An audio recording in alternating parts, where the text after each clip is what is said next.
എത്ര നാൾ വരെ വേണമെങ്കിലും കേടുവരാതിരിക്കുന്ന ഒരു അടിപൊളി മാങ്ങാച്ചാറിൻ്റെ റെസിപ്പി ഒന്ന് നോക്കിയാലോ. നല്ല പുളിയുള്ള പച്ചമാങ്ങ ചെറിയ ചെറിയ ക്യൂബ്സ് ആക്കിയിട്ട് അരിഞ്ഞെടുക്കാം. നമ്മൾ നോർമലി അച്ചാറിന് അരിയണ ഒരു വലുപ്പത്തിൽ അരിഞ്ഞാലും മതി.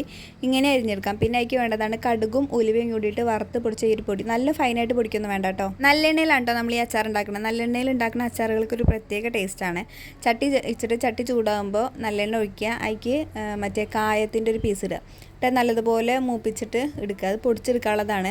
അപ്പോൾ നല്ലോണം മൂക്കണം. നല്ലോണം മൂപ്പിച്ചിട്ട് എടുത്തിട്ട് മാറ്റി വയ്ക്കുക. എന്നിട്ട് ആ എണ്ണയിൽ നിന്ന് കുറച്ച് എണ്ണ മാറ്റി വയ്ക്കണം. അത് ഞാൻ എടുക്കാൻ വിട്ടുപോയി. ആ എണ്ണയിൽ നിന്ന് കുറച്ച് എണ്ണ മാറ്റി വയ്ക്കണം. ലാസ്റ്റ് ഒഴിക്കാനുള്ളതാണ്. എന്നിട്ട് എണ്ണ നല്ലോണം ചൂടാകുമ്പോൾ കടുകും കറിവേപ്പിൻ്റെ ഇലയും ഇട്ടിട്ട് പൊട്ടിക്കുക. എന്നിട്ട് സ്റ്റവ് ഓഫാക്കുക. സ്റ്റവ് ഓഫാക്കിയിട്ട് ഒന്ന് ചൂടാറിയതിന് ശേഷം അതിലേക്ക് ആവശ്യത്തിന് മുളക് പൊടി. ഞങ്ങളിവിടെ 1 2 3 4 സ്പൂൺ ഇട്ടിട്ടുണ്ട്. 4 സ്പൂൺ 5 സ്പൂൺ അങ്ങനെ എന്തോ ഇട്ടിട്ടുണ്ട്. അവനവൻ്റെ എരിവിന് ആവശ്യത്തിന്. അച്ചാറാകുമ്പോൾ കുറച്ച് എരിവും പുളിയൊക്കെ മുന്നിൽ നിൽക്കണം. മുളക് പൊടിയും കുറച്ച് മഞ്ഞൾപ്പൊടി ഇട്ടിട്ട് പിന്നെ നമ്മൾ മുന്നേ പൊടിച്ച് വെച്ച ഉലുവയും കടുകും അതിൻ്റെ കൂടെ കായവും കൂടി കൂട്ടി പൊടിച്ചത് അതും കൂടി ഇടുക.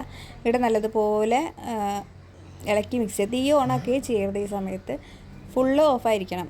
ചെറിയൊരു എണ്ണയിലുണ്ടാവുന്ന ചൂട് മാത്രം മതി. നിങ്ങൾ നല്ലപോലെ ഇളക്കി മിക്സ് ചെയ്യുക. ഈ ഒരു സ്റ്റൈൽ മാങ്ങാച്ചാറ് ഞങ്ങൾ വീട്ടിലിതിപ്പോൾ 2ാം തവണയായിട്ട് ഉണ്ടാക്കണേ.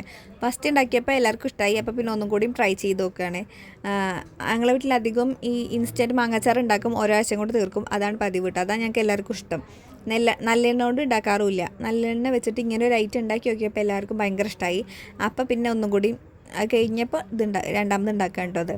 പിന്നെ മാങ്ങ അരിഞ്ഞ് വയ്ക്കുമ്പോൾ അതിൽ തീരെ വെള്ളം പാടില്ല. നല്ല കല്ലുപ്പിട്ടിട്ട് മിക്സ് ചെയ്ത് വെക്കാം. പിന്നെ ഈ പൊടി വാട്ടിയതും കൂടി അതിലിട്ടിട്ട് നല്ലതുപോലെ ഇളക്കി മിക്സ് ചെയ്യുക. നല്ല മിക്സ് ചെയ്യണം കേട്ടോ. കുറേ നേരം ഇളക്കി മിക്സ് ചെയ്യണം. എനിക്ക് ഈ ടൈമൊക്കെ ഇവിടെ ഇരിക്കാന്ന് പറഞ്ഞാൽ കുറച്ച് പ്രയാസമുള്ള പണി കേട്ടോ. കാര്യം ഇതിൻ്റെ സ്മെല്ല് വരാണ്ട് മുളക് പൊടിയുടെയും മാങ്ങയുടെ ഒക്കെ കൂടി സ്മെല്ല് വരുമ്പോൾ അപ്പം തന്നെ ഒരു കിണ്ണം ചോറിനുള്ള ടെൻഡൻസി ഒക്കെ വരും. ഞാൻ കുറച്ചധികം ക്ഷമയിലാണ് ഞാൻ അവിടെ ഇരുന്നത്. പിന്നെ അത് നമ്മൾ ഇങ്ങനെ മിക്സ് ചെയ്ത് വെക്കുമ്പോഴേ കുറച്ചധികം നേരം അത് മിക്സ് ചെയ്തിട്ട് മാറ്റി വെക്കണം കേട്ടോ. റെസ്റ്റ് ചെയ്യാൻ കുറച്ച് നേരം വെച്ചതിന് ശേഷം അത് ബോട്ടിലേക്ക് മാറ്റാൻ പറ്റുള്ളൂ. ഇനിയിപ്പോൾ നമ്മൾ വൈകുന്നേരം അത് ഉണ്ടാക്കണമെന്ന് വെച്ചാൽ രാത്രിയിലേക്കാണ് ഇത് ബോട്ടിലേക്ക് മാറ്റാൻ പറ്റുള്ളൂ. ഒന്ന് തണുത്തതിന് ശേഷം മാത്രം. കുപ്പിയിലാക്കി വെക്കുമ്പോഴേ എപ്പോഴും ഒരു ചില്ലിൻ്റെ കുപ്പി ഉപയോഗിക്കാൻ നോക്കാം. ഭരണിയാണെങ്കിൽ ബെറ്ററാണ്. പ്ലാസ്റ്റിക്കിൻ്റെ കുപ്പിയിൽ ഇത് വയ്ക്കാതിരിക്കുക നല്ലതാണ് എൻ്റെ ഒരു ഒപ്പീനിയൻ. നമ്മളിത് കുപ്പിയിലാക്കി വെക്കുന്ന സമയത്തേ നമ്മൾ മുന്നേ മാറ്റി വെച്ചാൽ നല്ലെണ്ണയത്തെ കുറച്ച് ബാലൻസ് ആ കുപ്പിയിലൊന്ന് തടവിയതിന് ശേഷം അച്ചാർ ഫില്ല് ചെയ്ത് വെക്കുക. എന്നിട്ട് അതിൻ്റെ ടോപ്പിലായിട്ട് കുറച്ച് നല്ലെണ്ണയും കൂടി ഒഴിച്ചിട്ട് നല്ലതുപോലെ ടൈറ്റാക്കി അടച്ചിട്ട് എടുത്ത് വയ്ക്കുക. ഒരു 2 ആഴ്ചയെങ്കിലും കഴിഞ്ഞ ശേഷമാണ് ഇത് ഉപയോഗിക്കാൻ നല്ലത് കേട്ടോ. മിനിമം ഒരു 2 ആഴ്ചയെങ്കിലും വെച്ചിട്ട് ഉപയോഗിക്കുമ്പോഴാണ് അതിൻ്റെ കറക്റ്റ് ഫ്ലേവറും ടേസ്റ്റും ഒക്കെ കിട്ടുക. അത് എത്ര കാലം വേണമെങ്കിലും ഇരുന്നോളും. അതാണ് ഇതിൻ്റെ ഒരു ബെനിഫിറ്റ്.